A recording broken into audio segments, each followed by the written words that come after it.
As cacao is a plant and where it actually comes from, people believe that plants have spirit, that have like an own consciousness, you can say. It's such a beautiful, gentle plant medicine. So it's not like ayahuasca where it's like, okay, you get pushed through something. With cacao, you really have a choice. That's what I love, that you really can guide yourself through something.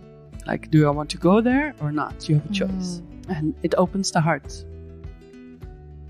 So, hi, and welcome to another episode here of Remember Who You Are. I'm so happy that you're here. Today's episode feels very special to me. First of all, let me paint you a little picture where we are. So right now, I'm sitting at my yoga dome, which you've probably seen maybe on some photos, or maybe you even joined one of my retreats here. In this beautiful temple space. It's raining outside. It's been raining for days. We're looking on a very brown, muddy lake. It's foggy today. It's a little bit mysterious. It's a bit chilly, but we have a little heater here, so you're not freezing. We have a yummy yogi tea with some oat milk and honey, and I'm not alone, as you probably might notice already by this little humming here in the background. And I'm here with Lottie. Let me tell you a little bit about Lottie first. So maybe you've already met her when you've joined some of my retreats. She's been already part of some of my retreats twice. And let me tell you a little bit about this woman. I still remember the very first moment we met. I was immediately struck by your presence, I could say, because there's something incredibly grounded and clear about her, strong, almost warriorness-like, but at the same time, so warm, soft, and deeply nurturing. Motherly archetype energy that's radiating from her. And I find this combination, this mixture very rare in people. And that really struck me. And Lottie, she holds spaces in ways that feel safe, wise, and very grounded. And this combination of strength and softness, I think it's incredible. I love her Yin Yoga classes. I love her ritual work with cacao. And I deeply appreciate the simplicity and truth she brings into every room she enters. And I'm so happy she's here today. So our conversation will circle exactly around these themes, the power of Yin Yoga, the dance between yin and yang in our world, why we desperately need more yin energy in our lives, and the ritual practice of cacao as a doorway into our heart. So this will be a warm, cozy, and heart-opening conversation. So maybe you grab your own cacao or yogi tea right now or whatever you have, and let's dive in. Ich habe wunderschöne Neuigkeiten für dich. Mein neues Buch Soulful Mama ist endlich da. Soulful Mama ist ein seelengeführter Begleiter durch Schwangerschaft, Geburt und die Zeit danach. Voller Yoga, Meditation, Achtsamkeit, Ritualen und ehrliche Einblicke aus meiner eigenen Mutterschaft. Es lädt dich ein, diese besondere Lebensphase achtsam, liebevoll und spirituell zu erleben, im Einklang mit deiner Seele und der Seele deines Babys. Auch wenn du selbst Frauen in dieser Zeit begleitest, als Prä- und Postnatal-Yoga-Lehrerin oder Coachin, wird dieses Buch dich inspirieren, mit noch mehr Tiefe und Bewusstsein zu unterrichten. Schenk es dir selbst oder einer lieben Frau, die gerade Mutter wird. Soulful Mama ist jetzt überall im Buchhandel und auch online erhältlich. Ich freue mich von Herzen, dich mit diesem Buch begleiten zu dürfen. Hi, Lottie. I'm so happy that you're here. Thank you so much. What a beautiful introduction. Thank you so much. I'm like, ooh, yeah, is that all me? Yeah, that's you. Oh my God.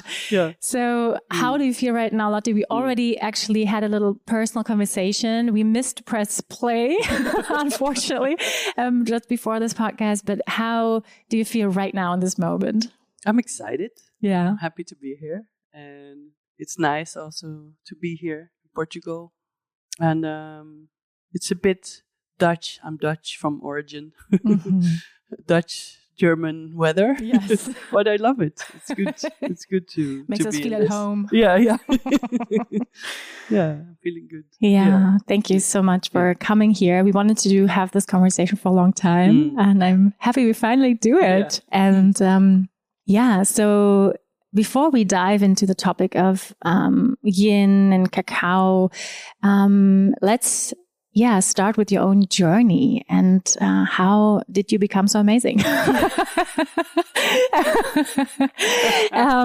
Joking, no, but can you share a bit about who you are and your personal path? What brought you here to Portugal? What brought you to the practice of yin yoga, of cacao? Like a little bit about your own inner journey. Thank you. Well, wow, where to start? Because it's always when I think about that and I try to answer it, I always, but before that there was that. And before that there was that. So it's also woven together. Yeah, so sure. It started by being born, and then you have your life in your youth. And I wanted to be an actress, but I couldn't from my mother.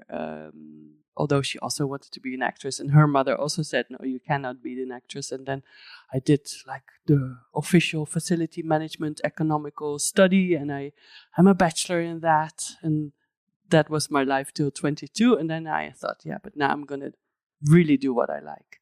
And then I was like, okay, I'm going to do audition for the Amsterdam Theatre School. And I have to be, they want to have, I want them to have me immediately, or else it's like a dream and then I have to let go of it. And I got accepted. Wow. So, how old were you? I was 23. So I was already a bit older. So like the rest was like 18, 19. But it was good for me because I'm a bit of a late bloomer. So it was good that I already had some practices in drinking a lot and boyfriends and so it was good to already been touching that already, so I could be quite dedicated, not per se serious, but dedicated to the theater. And that was already, the theater school was 4 years, and it was you also know it's so amazing because it's such self-exploration. And I thought, everyone should go to this school because this is what we all need to explore ourselves and explore our emotions. And what you do as an actor is that your emotions are your paint. So that's like your guitar. So that's so amazing to get to know that. So actually, where did my journey start? Maybe consciously there. And then I was working in theater for, I still do. I was working in theater like, I always had work. I was always doing things, but I was, missing. I was, missing the touch with myself inward, because my whole world and life was really outward and exploding and Amsterdam and but I was missing silence inside of that. So that's when I started meditation, and I also went to 2 amazing foot reflexologists or shamans, or Joop and Joan. They still help me to this day. So that was really amazing to start that journey. And then after a while I was like, but I do want to do something more with it. And actually I started with aerial yoga, so really the playful cloth I did yoga. That too. Cool. We can do it together actually here in the dome one day. Cool. Let's meet for an aerial session. Okay, guys, after this podcast we're gonna hang from the ceiling. Exactly. So I started really playful, but in that I was missing the depth. So I was like, okay, this is really fun, but how do I? Of course, there's now also yin aerial, and you can make it as deep as you like. It's actually nice with you feel like a cocoon, like before the butterfly, when you snuck in there. And it's actually an amazing shavasana in there. Yeah, it's so lovely. Yeah. And then cool. Sometimes I also massaged people when they were lying, and they were like, oh wow, that was so nice. Yeah. You should teach it here. Yeah, we should. Yeah, aerial yin. I love. Yeah, it's so good. Yeah. And then I started doing the yin yoga course, and then you maybe also like your journey, then you start to become more curious and you want to do another course. And so I already reached like 600 hours of trainings and things. So I went to Hawaii to get more information. I went to Bali, so to it's really typical and cliche, but it was a beautiful journey also. And and then Corona came. So then I was like, okay, what is it really about? And we're so dependent here in Holland. I was living in Holland back then. I was living in a really amazing place in a transcendental meditation village. So it was a really, really not like a community, but it was a really open, nice and open space to live there. But then I was like, I want to put my feet on the earth immediately when I come out of my bed or come out of my house. And I did make in my little garden, I made like a place for my 2 feet to put, but it wasn't enough. So and my boyfriend was sailing at the time. And he said, when he came back, he was like, okay, I'm going to be here in Holland, but we're not going to anchor here. I'm not going to anchor. I want to go to where the oranges grow. And I was like, okay. And then I did a shamanic path course. Sorry, it's a whole story. I went here to shamanic path. And then in Portugal, and I was like, I want to be here. And I thought it would be difficult. Like, but then I have to arrange a lot of things. And then after a few months on a plate was like, Lottie, do you want to live here in a yurt where you can immediately put your feet on the earth?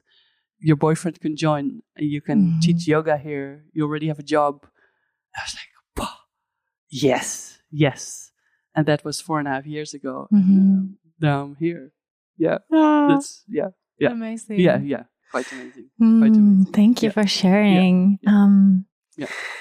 So I have so many thoughts about what you just said. First of all, I would like to acknowledge the fact that you pointed out the inner journey started actually in your acting career. And I think I never really phrased it in this way. In my mind, because I always thought like, well, acting is about acting and it's about, like some is even superficial, like how you look and, who gets the role and, who knows the producer or so on and so on. But of course it is the start of exploring your inner world from the emotional side. Yeah. And of course, it's also inner work, like where does inner work start? It's not branded as like personal development course, but like it is, right? So it's very psychological as well. And you need to get to know yourself or else you cannot express it. Yeah, exactly. Yeah. So I love that. And we're nearly here at the same amount of time. We also arrived 4 years ago. So amazing. Oh. Yeah. So thank you to share a little bit about your story. And before we dive into the topics of yin, let's maybe clarify a bit these terms for our listeners. I'm very sure most of them are familiar with the term of yin yoga and yang yoga styles. But for those listening who might be a little bit more new, and maybe also to remind all of us, how would you describe these qualities of yin and yang in our world, in our lives, the differences, and where does these terms come from? Yeah. Wow. I know that's a deep question. Yeah. It does come from the traditional Chinese medicine.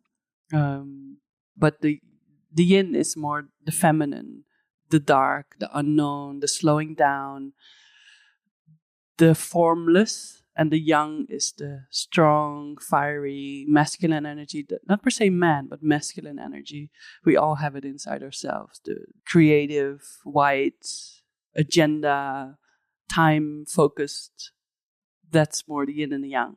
And in yoga styles, that's also where you see yin is really the slowing down, and the yang is really the activating. Although the yin can still activate, but on a different level, because it can activate the emotions that are there and that are hidden.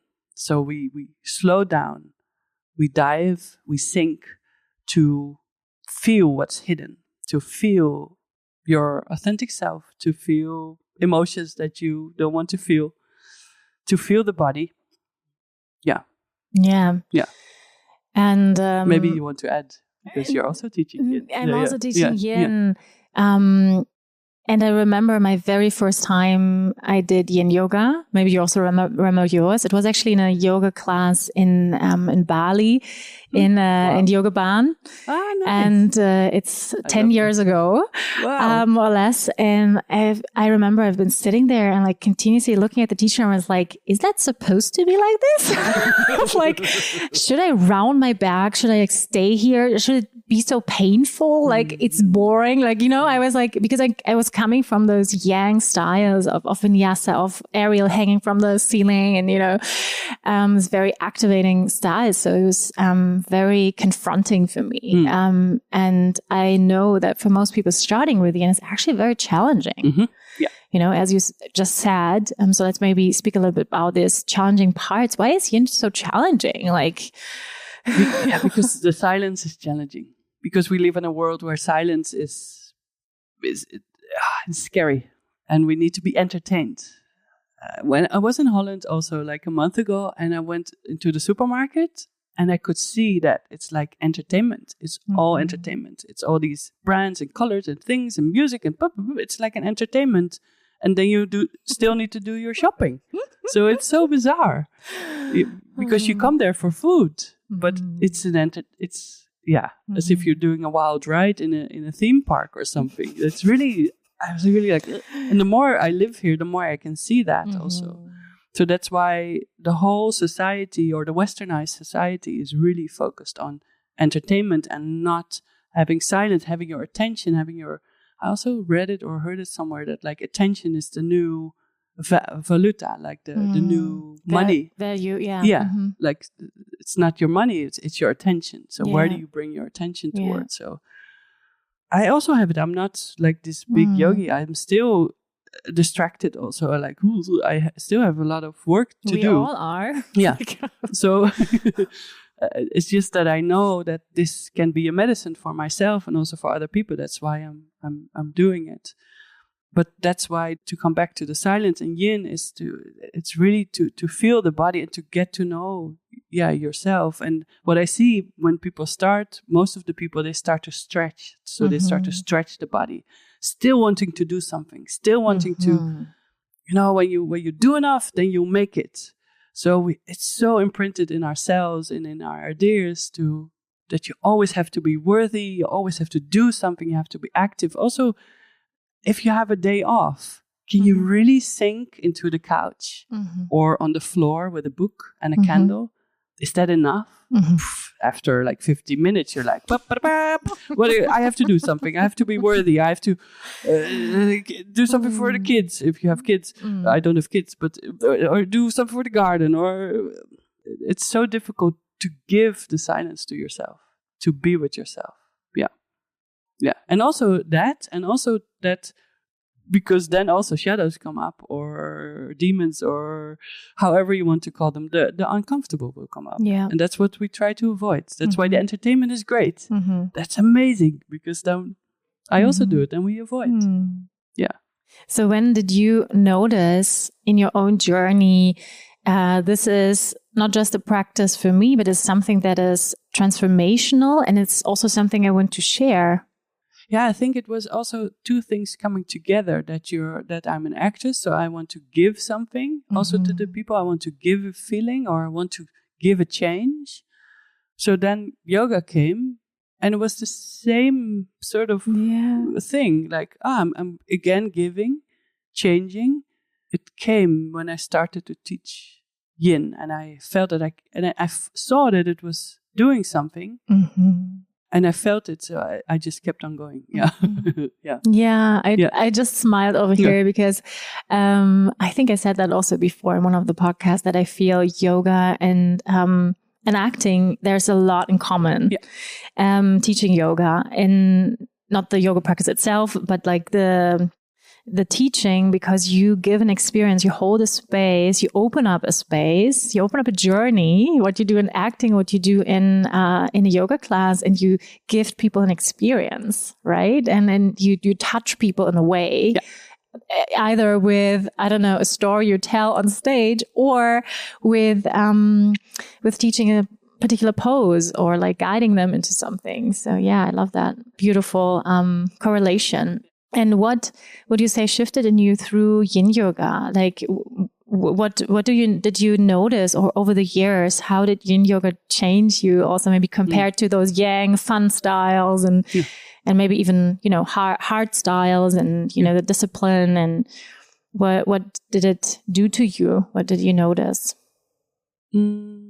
Because you also shared before you've been like out there, Amsterdam, and there was all like a wild ride and lots going on. And so when did you notice like, wow, that's actually medicine for me, and that's actually good, and doing something to my mind and body? And it was softness, that I can be soft, that I am soft. I'm a Libra, so I'm a gentle soul in a way. I was also really a shy girl. Like hiding behind the leg of my parents, like that. So it's really funny that I chose theater, but that's still what I feel in the core. Like I'm shy, and it's helped me to be in that world. Also, it's almost like a creative world, because it's I'm touching my belly now. Like it's happening here, life, everything we are, like the dark and the light and all the magical, mystical stuff. So there was something really beautiful there. Also scary, but also really beautiful. Yeah. Thank you for sharing this. And it's really touching to me, because you're a tall and strong woman, Yeah. You're 188. 188, Wow. Yeah. So you're really, an impressive, you have an impressive presence, and like imagining you as a little child, like being super shy, is wow. Like, I mean, I can see it as I described you in the beginning. I hope that resonate with you, like the softness you bring, but also you have like a strong, presence, and like, I got this body. I got this. Sometimes I'm like, wow, okay. Yeah.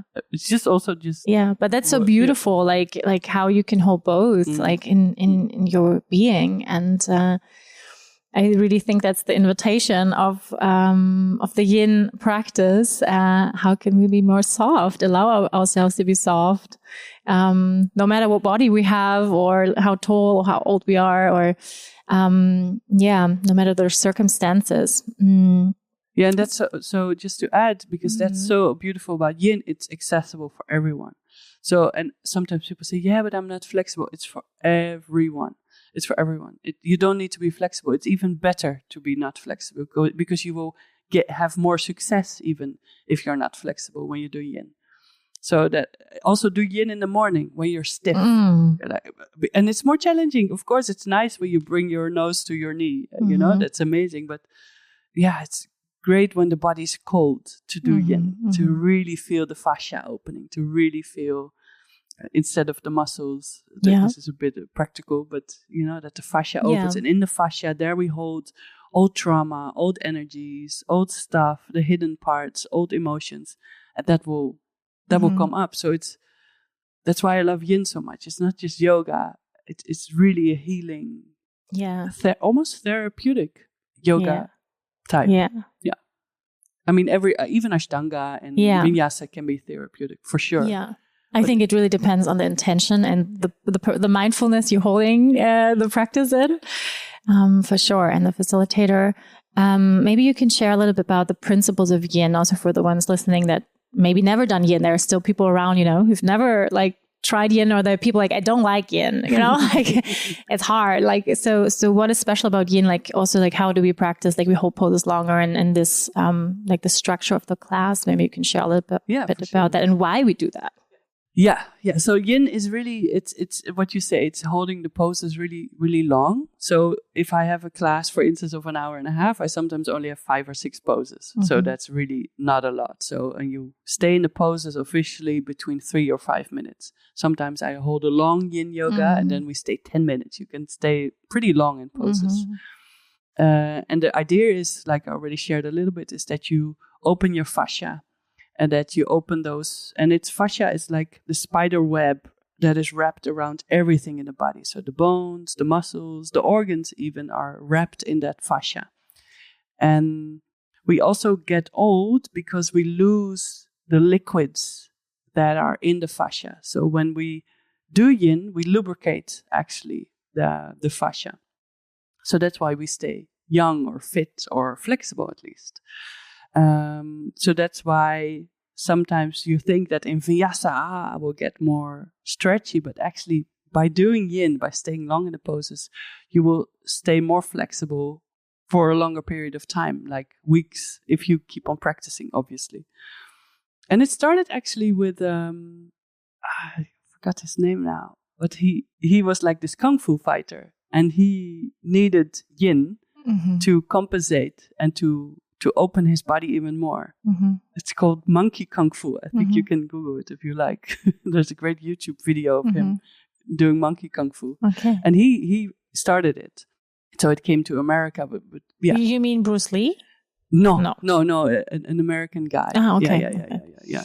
Not Bernie Clark, who also who did the book, but yeah. But yeah, so he really needed it for his practices to become, more flexible. Yeah, that's why we practice yin, to become more flexible, to be also more flexible in the mind, flexible in emotions, and to get to know ourselves. Yeah. Like what is coming up. Sometimes we know it, sometimes we don't know it. Sometimes anger comes up, or grief, or the first few classes maybe you also remember where I was crying. It's so many, and also many people that start yin, they have a really big emotional release, but also a lot of resistance, like no, I want to grab my feet and stretch. Like I have to really tell people, let go of your shoulders, just melt. No, I don't want to melt. I think that one of my favorite words that I got to know in English language was surrender in Yin Yoga classes. Like when I think about my Yin Yoga class, it's always surrender. Like in German, it's Hingabe. Like, what is it in Dutch? Surrender. Overgeven. Yeah. But it's beautiful because it's also throwing up. It's both. And throwing up? Yeah. Oh, that's so funny. Yeah, it's the same. Overgeven. Oh. Yeah. Übergeben is it in übergeben? Yeah. Okay. Yeah. But it's good because it's releasing. Like, yeah. It's a cleansing in a way. It's cleansing. Yeah, that's beautiful. Also, something that came to my mind when you were speaking about how Yin Yoga is accessible for everyone and how individuals to practice. That's why we use all these posters and blogs and helping tools.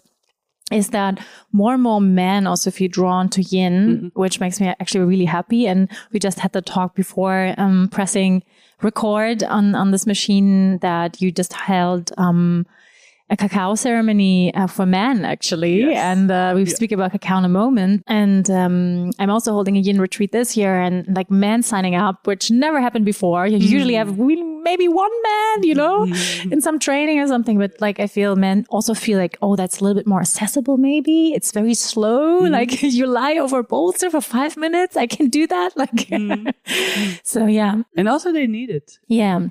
I mean, yeah. They also need their feminine energy. Yeah, most definitely. The world needs it now to soften. Yes, for sure.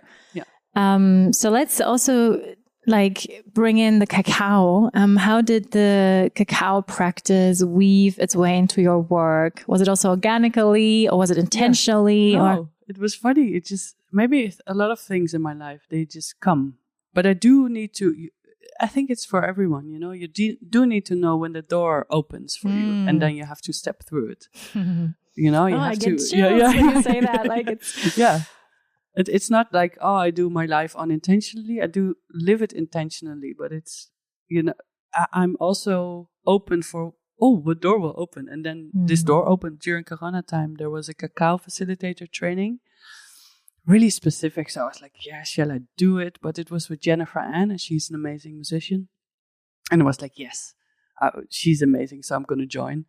And we had to do like a dieta. So we had to drink cacao every day to really get to know the plant, and to drink it in the morning, and also to drink it just before bed, and to drink a lot, or just drink a little bit. And now I am already for a long time on this journey with cacao, and it comes to me. And I'm selling cacao also at the moment, and I'm teaching a lot of cacao ceremonies, and it's such a beautiful, gentle, what I really love, plant medicine. So it's not like ayahuasca or chuma, where it's like, okay, you get pushed through something. with cacao, you really have a choice. So that's what I love, that you really can guide yourself through something. Like, do I want to go there or not? You have a choice. And it opens the heart, but sometimes it hurts to open the heart. So that's why it's a beautiful medicine and sometimes a bit of painful medicine, but it will give you the bliss and the joy and the dopamine and the serotonin. Yeah, that we all need. Yeah.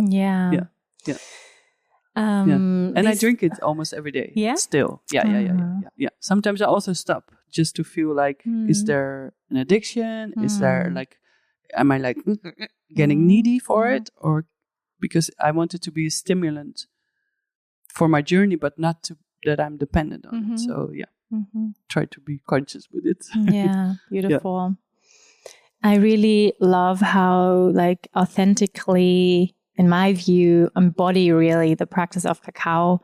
Because these days it's like one of those buzzwords, cacao, like trauma, cacao, somatics. That's like the buzzwords all these times. And like everyone is nearly holding a cacao ceremony, but not everyone can do it. Like I think it's not like in a weekend and then bam, I'm a cacao facilitator. And that's why when I was also looking for someone like joining my retreat, it was like, who can really, I feel like embody authentically these practices, and I feel you do that so beautifully. And, I can feel you drink it every day. Like you really connect to the plant. So can you tell us a little bit about the origin also of ceremonial cacao? Where does it come from? What was maybe also the intention, like before it becoming like a buzzword, Yeah. So cacao, the first time maybe we had cacao in our lives is with cacao powder.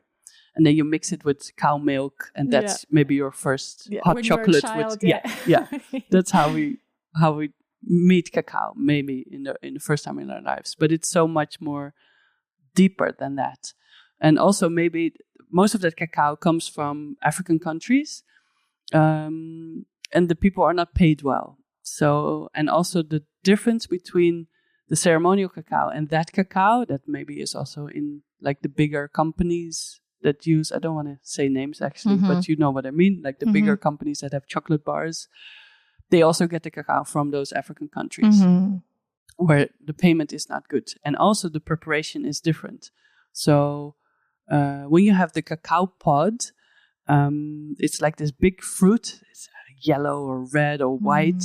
And it's hanging not like an apple or a pear, but it's in a weird way connected to the bark. And I love it. It's like, really, it's sprouty. And then you grab it, you open it, and there's this white slushy, like lychee stuff in it, really sweet. And it's wrapped around all the beans. So it's a seed, actually, the cacao, it's a seed. And when you have ceremonial cacao, you bring the white stuff and the cacao in a basket or wherever you're going to ferment it in. So you ferment it and then you roast it and you dry it. When you don't have ceremonial cacao, most of the times they only use the beans, they dry it and they roast it. And that's it. So that's why the 100% chocolate bars are really bitter, really strong.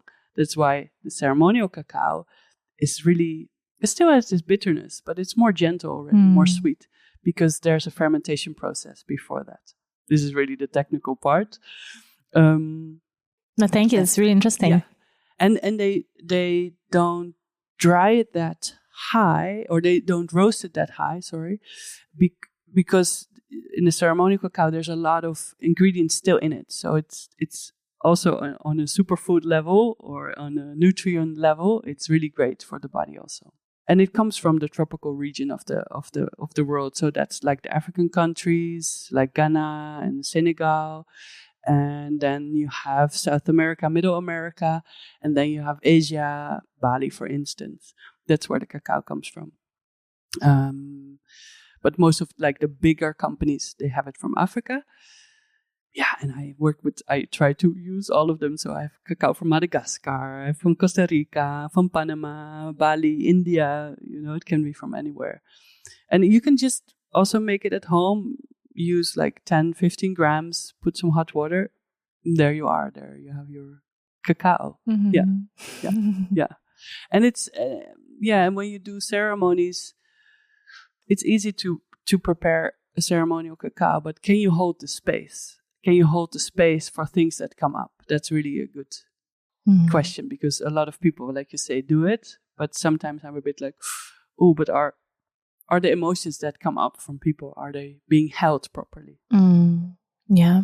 And you also have different, as you explained, different types of cacao that also do different things. Yeah. Some are more activating, some are more a little bit more calming, more heart opening. Can you speak a bit about that? Because I actually didn't know that when I had my very first cacao ceremony way back in Bali, got some cacao. I didn't even know what it was, so, but you can feel that there's a different frequency in the cacao that has been shared. Yeah, what I notice now, because I also sell cacao, so the cacao that is from Peru and Ecuador is like the really strong, sometimes lucid even cacaos. It's really like boom, boom, boom. And when the cacao from Costa Rica and Panama, like more the Middle America and Guatemala, they're way more gentle, more physical, more in the body. I don't want to say that this is my experience also, and it's not. And the Balinese is more like tick, tick, tick, tick. Like the music is. Yeah, like the gamelan. Yeah. And what I wanted to say, what I add about the cacao is that with the powder, it's only one part of the cacao bean. So the cacao bean, it has the fat, so that is used, the butter that is used for cosmetics, and then you have the powder. But when you have ceremonial cacao, it's the whole bean, so they don't get separated. So that's also a big difference. Yeah, yeah. I'm going to add that. Yeah, that's beautiful. Yeah. So you also mentioned like that you love plant medicine, being connected also to the plant, and from my understanding, as cacao is a plant and where it actually comes from, people believe that plants have spirit, that have like an own consciousness, you can say. How would you describe the spirit of cacao? I mean, we already heard there's different, but that's branches. Yeah. But what is the most important thing is that it's a heart opener. So it supports the muscles and it gives magnesium to the muscles. And also the spirit is really loving. So it's really to connect. And also since I've been selling cacao, it's so funny. That's why I'm here. So things, I think it's so funny how things happen. And also yesterday I was at this birthday with a man's circle cacao ceremony, and people that come to my place to buy cacao. And so I'm connecting. It's helping me as an individual to connect with people, and it brings me at new places. Literally, physically, we're here now. It's connecting, Yeah, but also inside yourself. So it brings you also to places. So that's really the spirit of cacao. And it's fiery, it's buzzy, it's vibrant, it's alive. So, yeah. Yeah, beautiful. What are maybe some of the experiences you had or feedback from people? Maybe you think about a specific moment that that was really like touching for you, or maybe you can share some of the experience you made of these ceremonies, holding these spaces for Yin Yoga and Cacao. Like, what is the feedback you often get from people, or what are the experiences being shared? I see people opening up and sharing big, intimate feelings. I see the connection with their bodies happening. I see they're connecting with the group, with the whole. I see people having insights. And just to add, we talk about yoga and we talk about cacao, but I think it's with everything you do consciously. It could also be you can also hold a water ceremony and have this same experience. You can also have a tree ceremony. It's just the intention you put in for yourself, and also a bit of a focus, like, okay, I want to grow, or I want to let go, or anything can help. It's not that cacao is like the new, that's how it now sounds. Yeah. Like, oh, the cacao will save the world. It's not, because, I love it, but we also don't need it. Yeah, it sounds a bit, opposite, but contradictory, but yeah. Because it could also be the eucalyptus tree here that we're going to sit around, and as long as we do it with an intention, and with a group, because that's also the connecting with a group. It helps, and it's scary, But that scariness also helps to elevate yourself, because then you feel that you're connected again. Mm-hmm. Yeah. Yeah, thank you. That's so beautiful. So Yin Yoga and Cacao, they really seem to blend perfectly together as practices that open our heart, that open our body, that really make us feel again. Let us circle back a little bit and speaking about Yin Yoga and the qualities of Yin in our everyday lives. So as we all know, we live in a very patriarchal, productivity, yang-driven world of go, go, go. Why do you feel Yin Yoga is so deeply needed in this time we're living in? I think it will save the world. I think we need to invite silence also, so we can really feel ourselves, so we can feel also what we are and why we are here. So to connect to our purpose, to really feel, I need to teach Yin, or I need to be a gardener, or I need to be an accountant for a big tech company, or even that, it's not that it should be a spiritual thing that you should do, but it's a spiritual practice to support your daily life. We're so pushed and a lot of energy is taken and we get so distracted. So it's really difficult to find that silence, to connect to that purpose, to connect to that authenticity that is inside of you, that is your inner fire. And that's why I think as long as we all connect to that, then we also are in love. So we are in love with ourselves and with how the big creator, God, Pachamama, Mother Earth, intended us to be. She created a tree, an animal, food, and also all our purposes. These practices are so important to connect to that part of ourselves. Mm-hmm. So Yin Yoga as a practice, as a tool to save the world, to save us. Yeah. Because what happens when we are constantly in that yang state, like go, go, go, achieve more, do more, be better. It's almost like this nervous system, and it gets you higher and higher and higher, but you're not connected to the earth and to the ground anymore. You're not connected to your body anymore. So you're connected to ideas and plans, but you're not here. Also something that I find is so healing in Yin Yoga is that is so simple. We reduce it to a minimum. You made that example before, 90-minute class, 5 poses, and it doesn't need more, right? No. To be effective. Like already that is enough to bring things up, to let us become clear on things or to feel something. And I feel we live in such a complex world, and that even our yoga practice are allowed to be simple, and to be effective. Mm-hmm. And I shared that with you before, like coming here, also for me personally right now, it really feels very healing to teach Yin, because it's something I also need in my own life. And I'm teaching Yin for many, many years, but to also focus on the Yin and enjoying that myself as a teacher, as you know, like the practice is also healing for yourself, right? Because you're also listening when you are teaching the Yin, and that is also a big lesson for me, that the practice doesn't need to be complex. It doesn't need to be, a ton of asanas and complex flows, or a big tantric kriya where you awaken your kundalini, and it doesn't need to be that. Sometimes it's enough to lay over a bolster,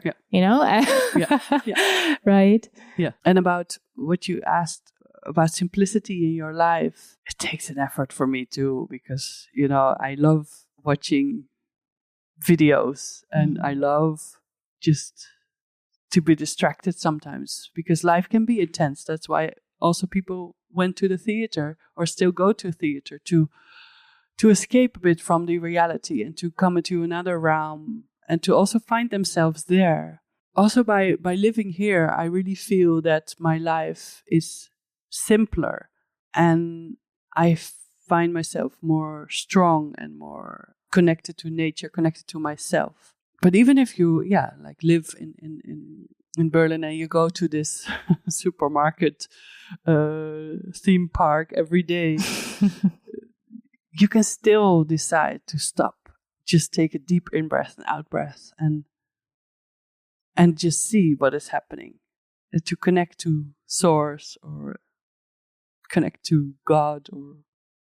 Yeah, it's difficult to give it words, but this force that supports us. Yeah. Yeah, and Yin Yoga is such a beautiful practice for that, an inward practice. I think any inward practice where you close your eyes and really connect to your body and really feel and like withdraw this energy from the external senses. And I feel the challenge of this times we live in, as you also phrase it so beautifully, the value of these times is attention, is that it's so addictive and so seductive, because there are beautiful things. There's beautiful pictures, media, videos, things to buy in this world. Yeah, right. Yeah. But not to get lost in it, not to identify with it, not to need it, to feel good. And I always witness that within myself whenever I go back to Germany and we live here on a farm. I'm wearing my muddy boots and like try not to wear a jogging pants every day. And she looks beautiful now. Thank she you. has her makeup. Beautiful. Yes, just for you. Just to hold it up a little bit, to not like drown in the mud and like give it in, I do oftentimes though, but like, for a podcast, like something official, I try to like, look a little bit nice and, but yeah, I notice when I go back to Germany and I'm at the playground with my child and I look at all the mothers looking so fancy and with the new, sneakers or a cool jacket or, and immediately my mind starts to like go, I need to go shopping, how do I look like? So, which is nothing, bad, like to do some shopping, of course, we all like beautiful clothes, I think, as women, and to like, like aesthetics and beautiful things. And, but yet I also feel, living in a city or very close to society, condensed, of course, the seduction is way higher, to constantly need to consume something. And I think if I would live there, I would constantly buy things, where we live right now is on the countryside. There's nothing much to buy. Luckily, we have Amazon, I think, because there's many things you cannot get here. And I just order, because it's just, you cannot get it here. Yeah, so I think it's really important to be aware of these seductive energies we are surrounded by in these times of these amusement parks. I feel like, do you also feel that when you go to the airport from here, it starts like, the duty free and, it starts and the bright lights and, commercials and the music and and it's a lot, it's a lot to take in. And, I feel like these practices of yin or meditation or anything that is slow and calm is really like a breathing, healing moment for the mind and the senses, because it's a lot to digest, like in these days of what we take in. Yeah, and it's also difficult. So yes, it's not easy. Last year I was on this meditation vipassana. And not the traditional one from Goenka, but another method of Vipassana. And there we also had like conscious walking and conscious eating. Oh, and it was so annoying because you had to like consciously lift your fork, consciously put the food in your mouth, and it, and also the walking, like conscious. I was like, I can just walk the 2 meters and then back, and it was only like a few meters that you had to go back and forth, and it was so. It's annoying in the beginning because it's nice to have the fast pace to get things done. I also love it. I sometimes really need to go also to Amsterdam to have a bit of a shot of culture and buzz and creativity. That's why the city is amazing. But if you're constantly in it, it's good to have your practices to also come into that yin state or in that feminine state or this mystical state to support you with. But it can be intense. It's really annoying. It's really like, but I can just lift the fork and eat. Come on. So it was quite tough, but it gave me a lot. It gave me, actually, I got a lot of energy out of it. By slowing down, I got a lot of truthful, pure energy from myself, and not from coffee, not from alcohol. I noticed when I was on theater school, I looked at my father. He passed away, unfortunately. But I looked at him and he was getting up, drinking coffee, and then till round 4, and then he was drinking beer till the end of the day. And I was like, then you're like, wow. And it's not unique. It's there's a lot of people do that. So it's not that I blame people that they drink coffee or alcohol, because we live, we are alive, we're humans, and we do what we do. But if you do that every day, then you're the whole day away from your own energy. Then you're renting or lending or loaning energy from something else. And cacao can also give you an energy boost, but it's still in connection with you, and it's not for the whole day. It's just a little uplift of the heart. It can even be an antidepressant, so it can really be something that can lift you in the longer run. So it's a long term. And coffee is not, it's like, it's quickie. Yeah.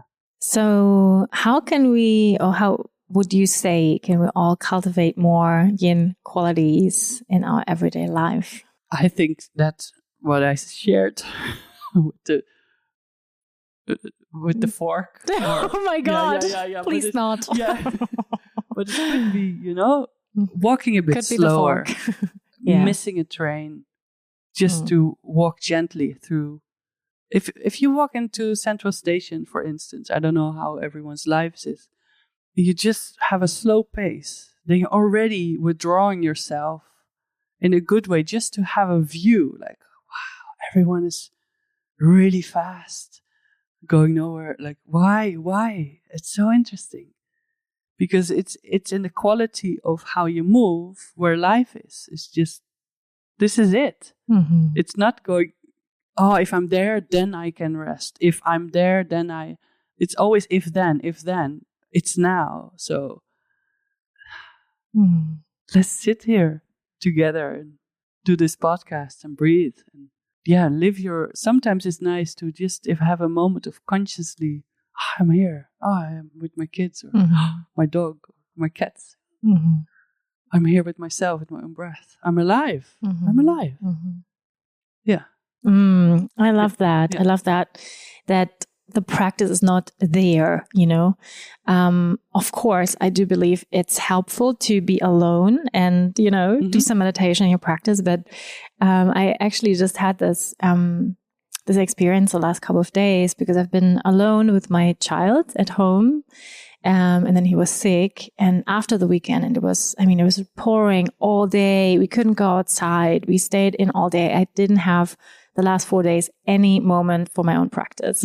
And I was like really frustrated about it, because I really need a moment to feel my own self, not 14 hours with another person, no matter how much I love him, like I think we all need that, like a moment to be with ourselves. So that can be really challenging, like being a mom, and I was like, inside of myself, I was like, okay, how can I like reframe that, this moment for myself to like still have an experience that is nurturing me, that it's not like, oh, damn, I have no time for myself. I would like to be on the yoga mat, of course, but like, how can I still be in this present reality, which is not always what we favor, and still be here now, and like, I don't know.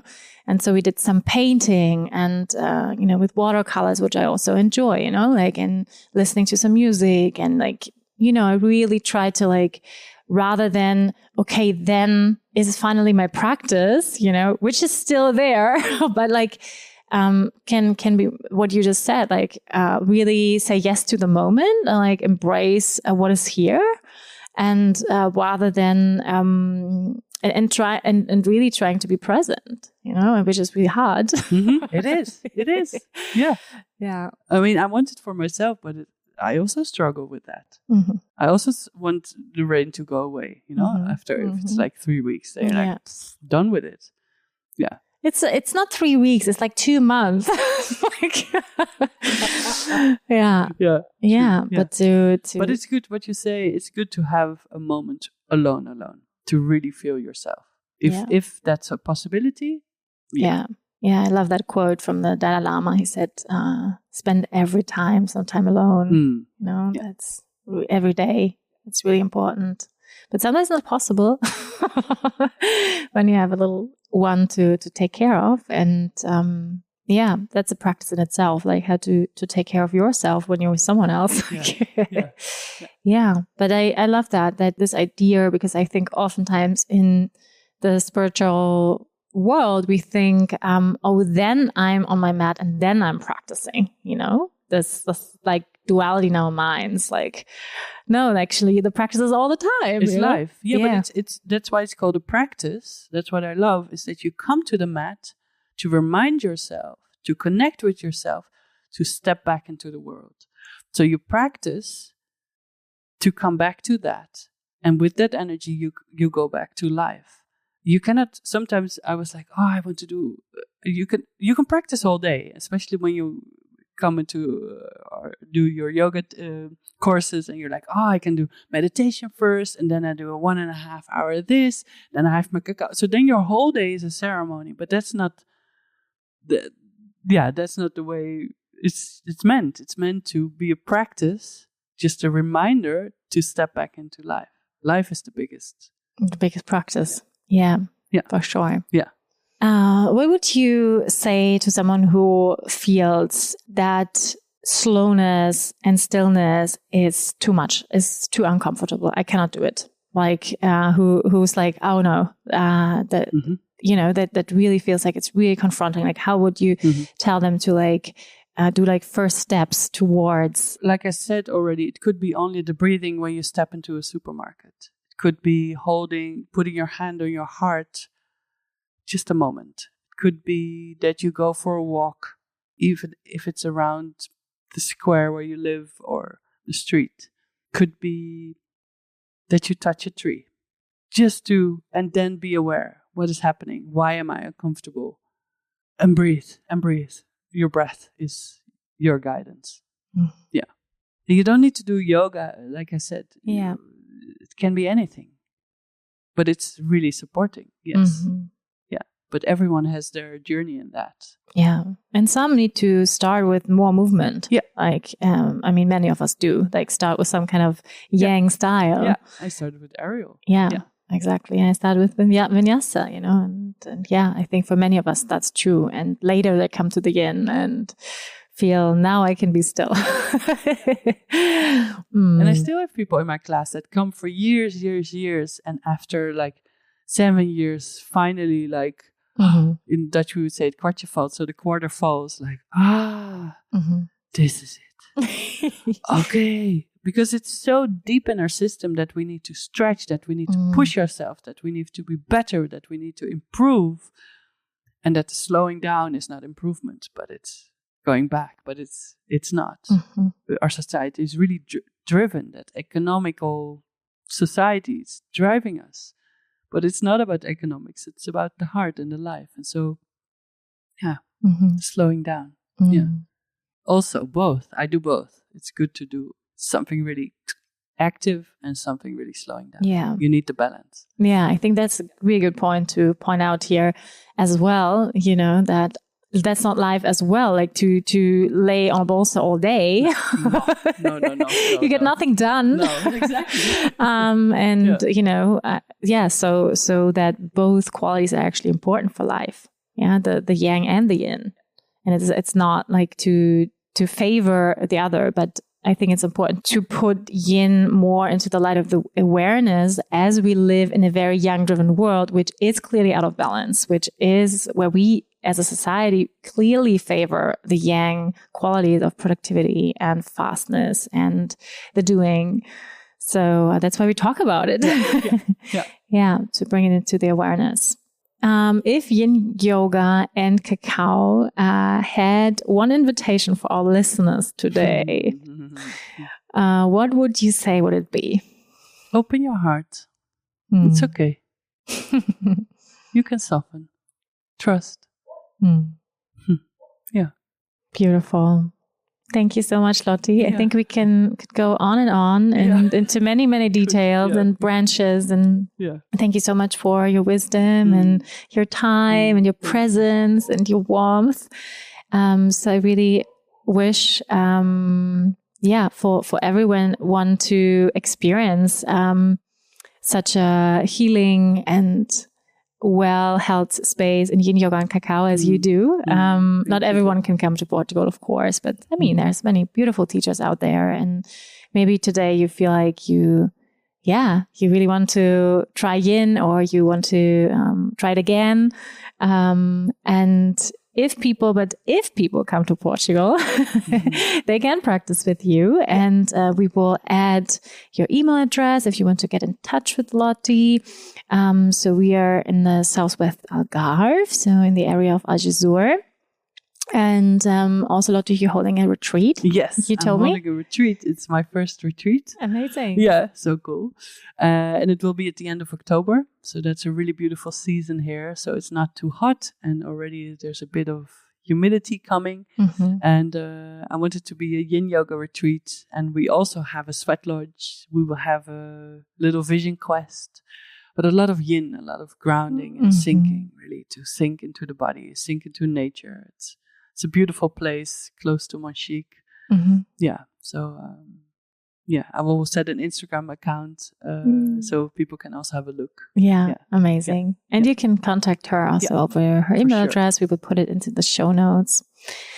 Yeah, so thank you so much, Lottie, for your time. Thank you for what you're creating. Yeah, you're welcome. Yeah. Thank you so much for being here on the podcast. I really enjoyed our conversation, and maybe we have another one another day. I think there'll be many topics we could talk about. So thank you so much, Lottie. And thank you to everyone who's listening today. If you love that podcast, please share it with your friends, anyone who you feel needs to hear this, or if you like to share it on social media. I'm really happy for and grateful for your support. Or if you would like to rate this podcast, thank you so much in advance. Thank you for being here, sharing your precious time with us, and we hear you very soon here. Bye-bye.